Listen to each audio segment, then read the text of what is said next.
안녕하세요. 송갈래비입니다. 우리 사람들은 정말로 희로애락으로 가득 차 있는 듯한 느낌이 듭니다. 그죠? 풍랑 많은 삶들을 지역이 잘 이겨내신 5060, 50대, 60대 여러분들, 같은 50대, 60대인 제가 응원하며 박수합니다. 오늘은 제가 한 4년 전쯤에 당한 보이스피싱에 대해서 말을 해볼까 하여서 카메라 앞에 이렇게 앉아 보았습니다. 저는 보이스피싱이라고 하면은 정말 띨빵한 사람들, 경상도 사투리입니다. 당하는 병신 같은 그런 일이라고 생각해 왔습니다.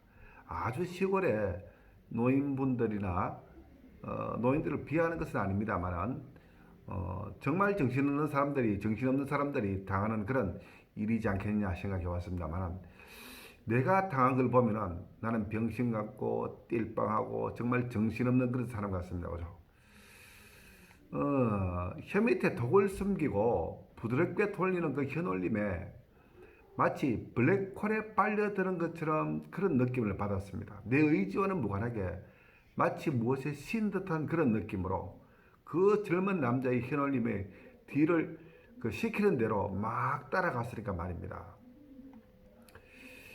딸애가 대학 4학년을 돌림 마치고 벤처기업에 잘 다니고 있었습니다. 근데 어느 날 아빠 나 유학을 가고 싶어. 독일 대학으로 갔으면 좋겠다고 이야기하더라고요. 좀 편하게 그렇게 한국에서 살다가 그렇게 취업도 하고 시집도 가고 그렇게 하면 좋겠습니다만은 자식을 이길 수 있는 그런 부모가 없지 않겠습니까? 그죠? 그래서 응응 그리고 허락을 했습니다.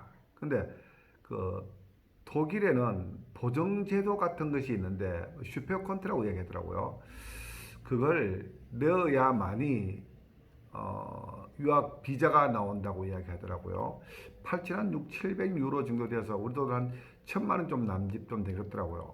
그래서 처음에는 지금 당장 돈이 없으니까 출국하고 난 다음에 차차차차 붙여줄 테니까 신경 쓰지 말고 가거라라고 합의를 봤습니다만은 또 곰곰이 생각해 보니까 애비 마음에 자 출국할 때부터 모든 것을 준비한 상태에서 가면은 얼마나 마음을 편안히 그렇게 갈 수 있을까 하여서 자 여기저기 돈을 알아보고 긁어 모으고 있었던 그 찰나였습니다. 근데 현대캐피탈 서민금융팀이라고 이야기하면서 대출을 해주겠다고 내 이름을 넣어서 문자가 왔더라고. 아주 저리로. 이게 감정인 줄 저는 모르고 전 그 핸드폰 번호를 눌러 보았습니다. 보니까 현대캐피탈의 대표 전화가 맞았습니다. 눌러보니까 자 그때부터 벌써 내 핸드폰에는 악성 코드가 깔리기 시작했겠다는 말이겠죠. 그죠? 나는 그것도 모르고 자 전화를 받는 사람한테 내 성함을 대어 보니까 네 맞습니다. 송관련님은 서민금융팀의 대출 조건에 해당되어집니다. 자 얼마 정도가 가능하니까 아주 저리로 가능하니까 상담 좀 잘 받아보십시오라고 전화가 왔더라고요. 어떤 젊은 남자가 담당자라고 전화가 왔습니다. 은행에서의 대출 받을 때 그 상담 내용하고 또 필요한 서류하고 모든 것이 동일했습니다. 그래서 전혀 의심이 없었습니다. 한참 시간이 지나고 난 다음에 다시 전화와서 하는 말이 송갈래님은 신용이 좀 나빠서 대출에 부결이 났습니다. 지금 가지고 있는 대출권 한두 개 정도만 해결해 주시면 신용을 높일 수가 있고 신용이 높아지게 되어지면 그 대출 상환 금액하고 필요한 자금하고 합친 금액을 대출해 줄 수가 있는 가능성이 있습니다. 아주 저리로요. 그러면서 이야기하는 것 아니겠습니까? 그리고 좀 이상하다는 생각이 들었습니다만은 생각해 보겠다 하고 전화를 끊었습니다. 그리고 보이스피싱이 하도 많으니까 내 나름대로는 확인한다 싶어가지고 인터넷 금융감독을 검색해보고 또 뭐 기업은행 내가 주로 기업은행을 주로 대출했으니까 그죠?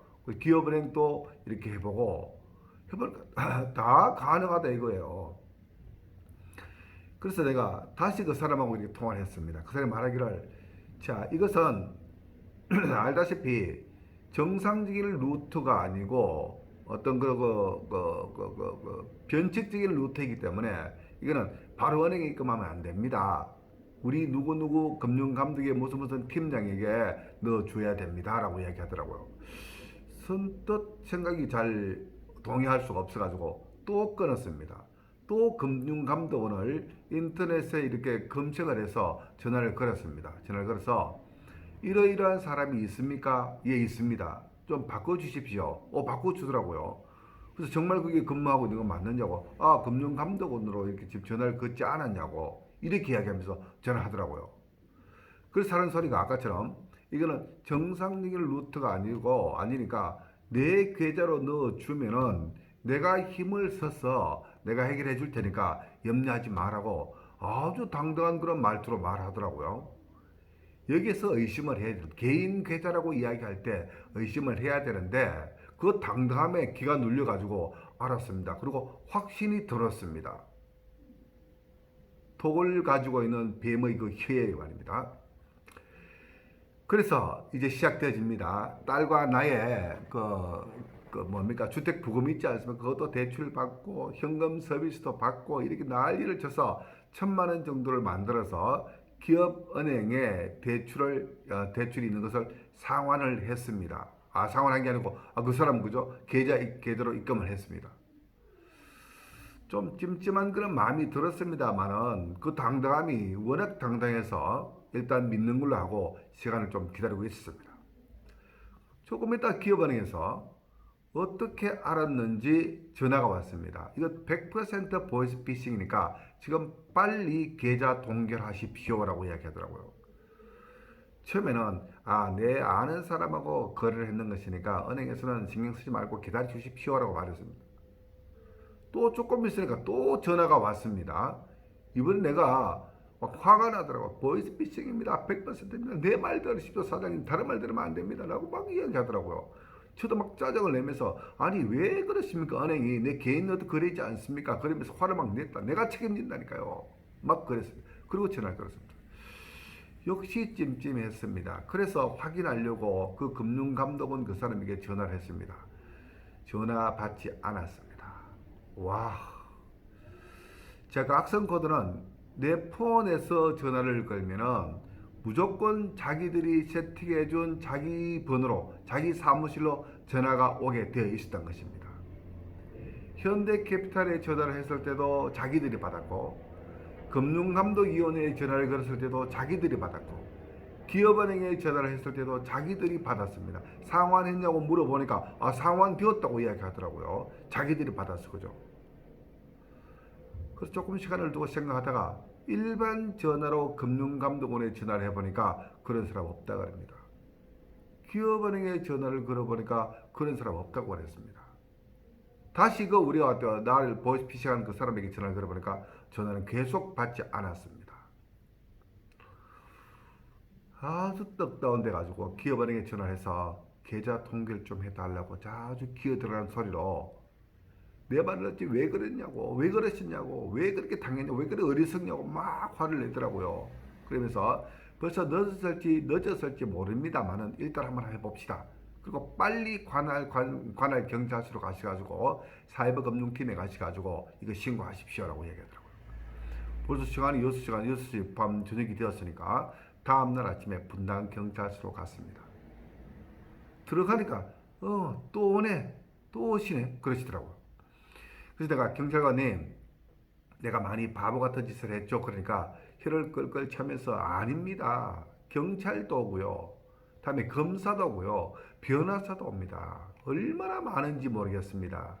라고 얘기하면서 신고 조서를 다 해주고 난 다음에 한 달 정도 지나면은 당신 이 계좌에 당신 돈이 남아있는지 없는지 알 수 있습니다만은 그 남아있는 돈이 당신의 전부의 돈인지 아니면 다른 사람으로부터 보이스피싱을 해서 받아들인 돈의 합계인지 모르니까 좀 기다려 주십시오. 그것 알기까지는 또 2달 정도가 기다립니다. 라고 이야기합니다. 자, 어떻게 조사가 되어지면 바로바로 연락해 드리니까 기다려 주십시오. 라고 이야기하더라고요. 이 말을 아내에게 이야기하니까 딸과 같이 보따리를 사들고 기도원으로 들어가더라고요.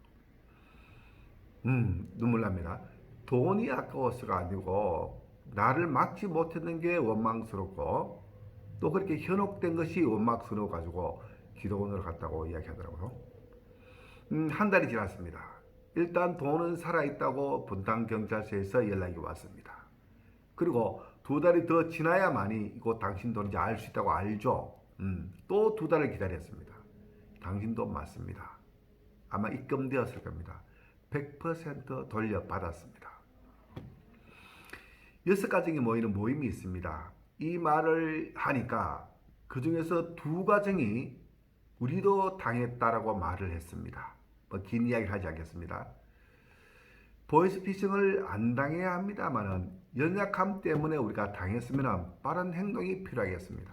첫 번째, 금융기관은 절대로 문자적으로 홍보하지 않는답니다. 그래서 그런 문자가 오면은 클릭하면 안 됩니다. 무조건 삭제하십시오. 그리고 전화번호 차단하십시오. 그리고 다음에 진행이 되어졌다면은 은행 말을 잘 들어야 합니다. 계좌 동기를 30분 이내로 해야 됩니다. 이것이 생명입니다.